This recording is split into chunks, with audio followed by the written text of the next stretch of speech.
हरे कृष्णा, राधे राधे। आप सभी को रक्षाबंधन की हार्दिक शुभकामनाएं। आज आप सुनेंगे रक्षाबंधन की कहानी। भाई बहन के इस पावन त्योहार को हर साल बड़े धूमधाम से मनाया जाता है। इस त्योहार का लोगों को बेसब्री से इंतजार रहता है। रक्षाबंधन को मनाने के पीछे कई सारी पौराणिक कहानियां प्रचलित हैं, लेकिन इस त्योहार से जुड़ी एक ऐतिहासिक कहानी भी है जिसे काफ़ी कम लोग जानते हैं। तो चलिए अब शुरू करते हैं रक्षाबंधन से जुड़ी यह रोचक कहानी। हिंदू धर्म में इस त्योहार को काफ़ी महत्व है। इस दिन बहनें अपने भाई की कलाई पर राखी बांधकर उसके सुरक्षा का वचन लेती हैं।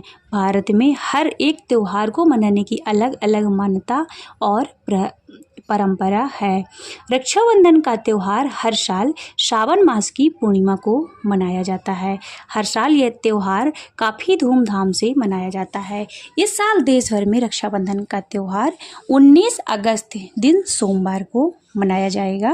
भद्रा होने के कारण राखी बांधने का शुभ मुहूर्त 1:32 के बाद मनाया जाएगा। भाई बहन का यह त्योहार यूं तो देश के कई हिस्सों में मनाया जाता है, लेकिन इस त्योहार को मनाने की शुरुआत कैसे हुई, आइए जानते हैं। हिंदू धर्म के प्रमुख त्योहार का इतिहास एक मुगल शासक से जुड़ा हुआ है। रक्षाबंधन की यह ऐतिहासिक कहानी रानी कर्णावती और मुगल सम्राट हुमायूं से जुड़ी हुई है। ऐसा माना जाता है कि रानी कर्मावती ने हुमायूं को राखी भेजी थी। इसके बाद से इस त्योहार को मनाने की परंपरा शुरू हुई है।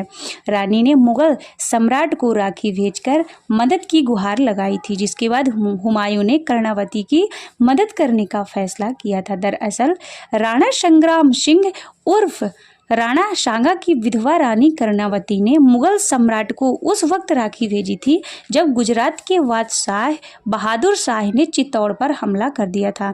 उस दौरान रानी का बेटा चित्तौड़ की गद्दी संभाल रहा था, लेकिन उनके पास इतनी फौज नहीं थी कि वह अपनी रियासत की सुरक्षा कर सकें। ऐसे में तो मदद की उम्मीद से कर्णावती ने हुमायूं को राखी भेजी, जिसे सम्राट ने कबूल कर उनकी मदद की थी। रानी कर्णावती की मदद करने के लिए हुमायूं अपनी विशाल सेना के साथ चित्तौड़ के लिए निकल पड़े, लेकिन लंबा रास्ता होने की वजह से जब तक वह चित्तौड़ पहुंचे तब तक रानी कर्णावती जौहर आग में कूदकर जान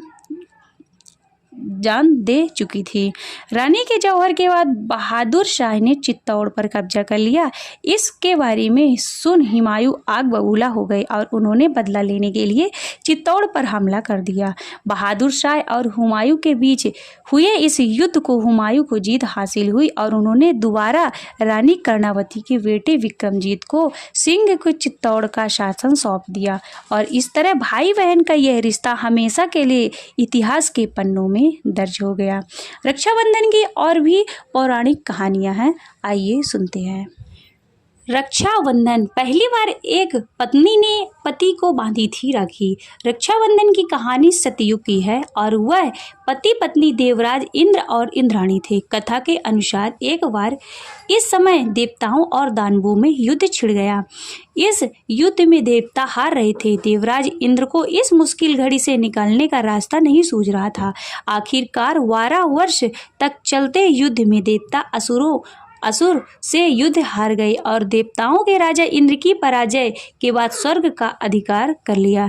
साथ ही इंद्र और अन्य देवताओं अमरावली पलायन कर गए। दैत्यराज वली ने तीनों लोकों में वश कर लिया और देवराज इंद्र के साथ आने पर रोक लगा दी। साथ ही देवताओं और मनुष्यों के यज्ञ कर्म करने पर रोक लगा दी। सभी लोगों को उनकी पूजा का आदेश किया। इस आदेश के कारण यज्ञ उत्सव वेद पठन पाठन सब बंद हो गए। धर्म के नाश से देवताओं का बल घटने लगा। यह देख इंद्रदेव गुरु बृहस्पति के पास पहुँचे और उनके चरणों में निवेदन किया कि हे गुरुवर, ऐसी स्थिति में मुझे प्राण त्यागने होंगे। ना ही भाग सकता और ना ही युद्ध भूमि में असुरों का सामना कर सकता हूँ।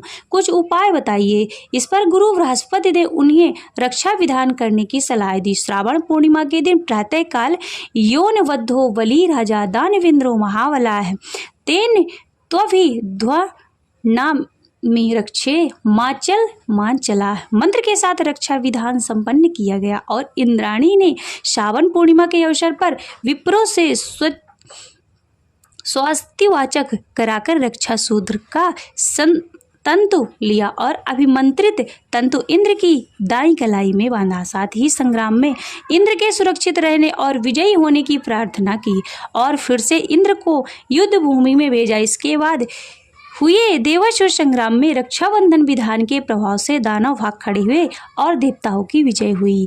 वे सकुशल लौट आए और यहीं से रक्षाबंधन की प्रथा शुरू हुई। ब्राह्मण आज भी राखी के दिन अपने यजमानों के यहाँ जाकर रक्षा सूत्र बांधते हैं। इस तरह सबसे पहले इंद्राणी ने अपने पति की कलाई पर राखी यानी रक्षा सूत्र बांधा था। द्वापर युग में बना भाई बहन का यह त्योहार रक्षाबंधन के इस रूप को आधिकारिक रूप देने का श्रेय भगवान श्री कृष्ण ने दिया था। इसके बाद से ही रक्षाबंधन भाई बहन के पवित्र रिश्ते का प्रतीक बन गया। कथा के अनुसार जब श्री कृष्ण ने अपने सुदर्शन चक्र से शिशुपाल का वध किया तो उनकी उंगली चोटिल हो गई और उससे रक्त बहने लगा। तब द्रौपदी ने अपनी साड़ी का पल्लू फाड़कर उनकी उंगली पर बांध दिया। बाद में द्रौपदी चीरहरण के समय श्री कृष्ण ने भाई होने का कर्तव्य निभाते हुए द्रौपदी के मान सम्मान की रक्षा की। इसके बाद से ही यह भाई बहन के पवित्र रिश्ते का प्रतीक बन गया। माता लक्ष्मी और राजा बलि की कहानी। रक्षाबंधन की एक अन्य कहानी के अनुसार वामन अवतार के समय भगवान विष्णु वामन भगवान बलि के दान वीरता से बहुत प्रसन्न हुए और पाताल लोक का राज दे दिया। उसके साथ उन्होंने बलि से वरदान मांगने के लिए कहा। इस पर बलि ने उन्हें अपने साथ पाताल लोक में रहने के लिए प्रार्थना की। इसके बाद माता लक्ष्मी पाताल लोक गई और बलि को रक्षा सूत्र बांधा और भाई बना लिया। इसके बदले विष्णु जी को वरदान से मुक्त कराया। बाद ही भगवान विष्णु फिर अपने वैकुंठ धाम में लौट आए।